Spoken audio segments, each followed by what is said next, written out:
war nga mën a jóg nga xeex ba génn si lu ma gëm la tey on a tous eu des parcours yoo xam ne dina toll ay moments yu difficile ci biir entrepreneuriat je suis chef d'entreprise je dirige une agence de com. J'adore ça. Et je sais et quelquefois c'est difficile, c'est très très difficile.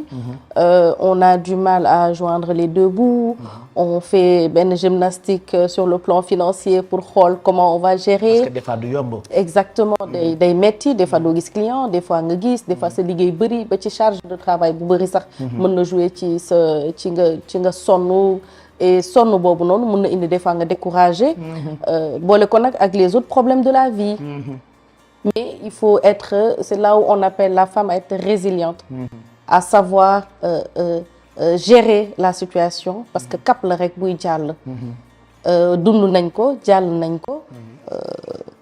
Exemple bu gën a pertinent mooy man ak yow ñu ngi nii toog. Aujourd'hui, après un divorce, on le gère et on avance. On n'est pas dans une logique de garder toujours les difficultés. Exactement, et d'en faire une guerre. Exactement.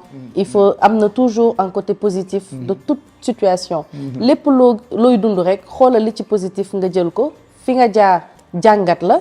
Li ci positif nga jël ko teg ko sa kanam.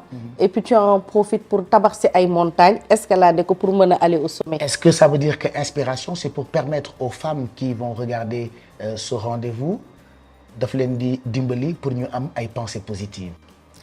Exactement Pape Cheikh et ñi nga xamante ne dinañ seetaan inspiration dina tax tey li ñu naan la puissance de la pensée positive boobu noonu moom laa leen bëgg a transmettre des ondes positives c'est-à-dire c'est une émission aujourd'hui où on a envie de transmettre que du positif. Pourquoi nga may toppandoo? Parce que moi je distribue et je partage que des ondes positives. J'aime pas les ondes négatives. Je suis de ta formation. Pourquoi nga may toppandoo? Parce que j'ai été formée par Pape Cheikh Diallo. Qui a foo ma toppee. Pareegu ma ci yow sax. Toppee nga ma mbooro yow.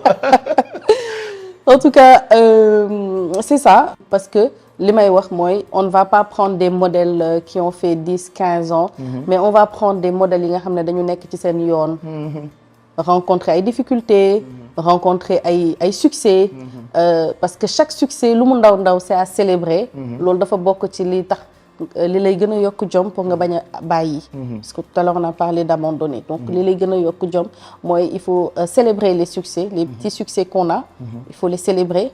Il faut savoir s'apprécier, se féliciter.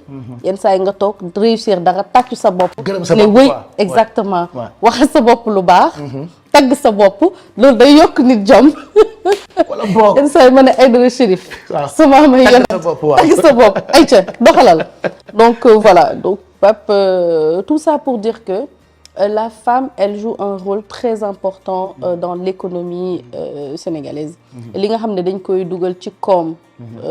ci dëkk bi di participer ci koom-koomu dëkk bi. dafa bëri. Donc dafa jot jigéen ñëw toog.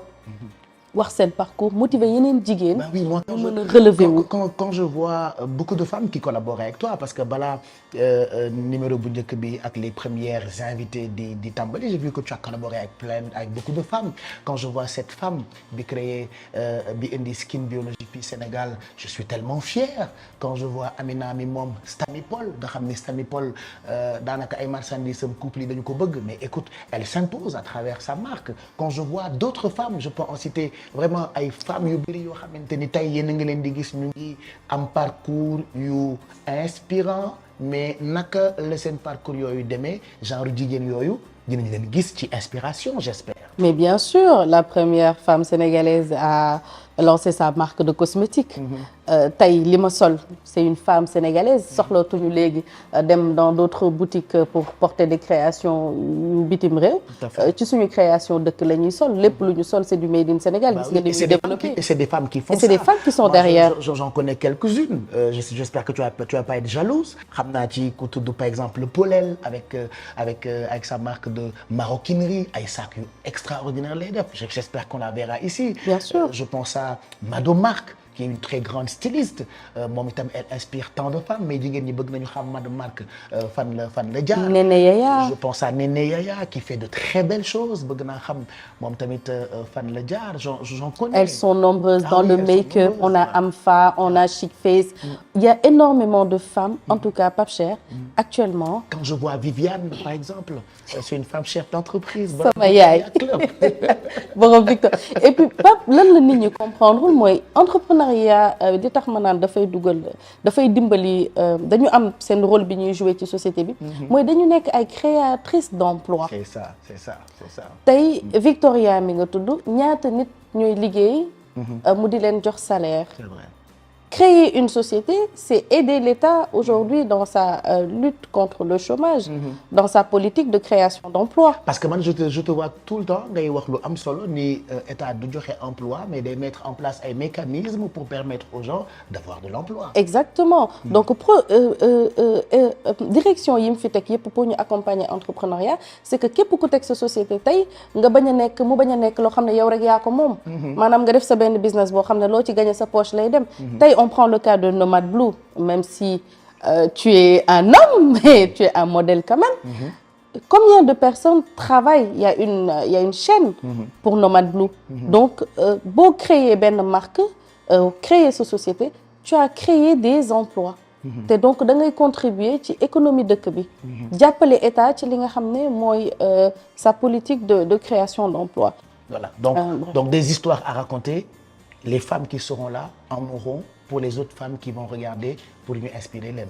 Exactement Pape Cheikh ce sera des histoires authentiques des témoignages sincères vrais ou day nekk sans filtre dañuy wax réellement lan lañ dund pour ñi nga xam ne ñu ngi koy dund di ñu seetaan mën a am solution ñoom yi ñu am ba egsi fi ñu egsi donte yeggaguñu fi ñu bëgg yegg. yow moom bu waxtaan bi jeexee dama lay invité resto. parce que dama la soxla. li ma lay doyee nag xam naa damay bàyyi ba beneen moo wane ko mais ci première partie bi pour cette première épisode je voulais juste qu'on parle de ce que tu viens de mettre en place je t'encourage.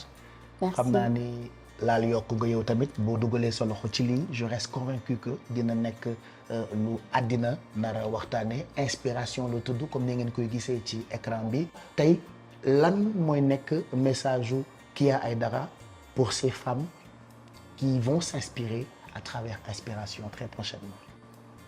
Alors Pape Cheikh. gisoo ni ma lay lakkee français nii maa ngi lay doser di ko neexal di màcc samay tuñ c'est bien ah waaw il faut soutenir les femmes ñoom yi la ñu bëgg kuy màcc tuñ làkk tubaab xam nga indi explication civilisée xam nga dañu bëgg yooyu donc ni ma koy defee ak moom je vous conseille de faire la même chose pour toutes les femmes ce sera quoi le message?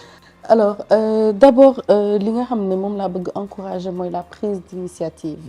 dama bëgg femmes yi seetaan am audace jóg entreprendre. bépp jigéen bu toog di seetaan. à la fin de cette émission là bëgg naa lépp loo noté ci sa bloc-notes. nga jóg nga exécuter ko. nga xam ne le soleil brille pour tout le monde. Ouais. Donc crois en toi, lève-toi et brille parce que tu es ta seule limite. Donc même pour les femmes qui a aidé à lancer un message bi le soleil brille pour tout le monde. Rendez-vous donc désormais ak Kya Aidara fii ma toog à partir de la semaine prochaine moom moo fi toog fii mu toog c'est une femme qui a une histoire à raconter elle nous a raconté une partie de cette histoire l'histoire continue avec moi puisque je vous donne rendez-vous ci beneen épisode ailleurs je vous expliquerai tout parce que tey yéen a nekkoon témoin entre waxtaan bi nga xamante ni seq naa ko ak Kya Aidara. Merci aux équipes d'Inspiration Ahmed Bekay ma gërëm itam ñi ñu àndaloon tey ci production bi Mbaye Diouf Off Zalmané équipe yu effervescence mes équipes à moi Ahmed Lo ak ñi ñu àndal ñëpp doon liggéey ci première émission Inspiration la semaine prochaine Kya sera avec d'autres femmes qui ont des histoires à raconter soyez belles et faites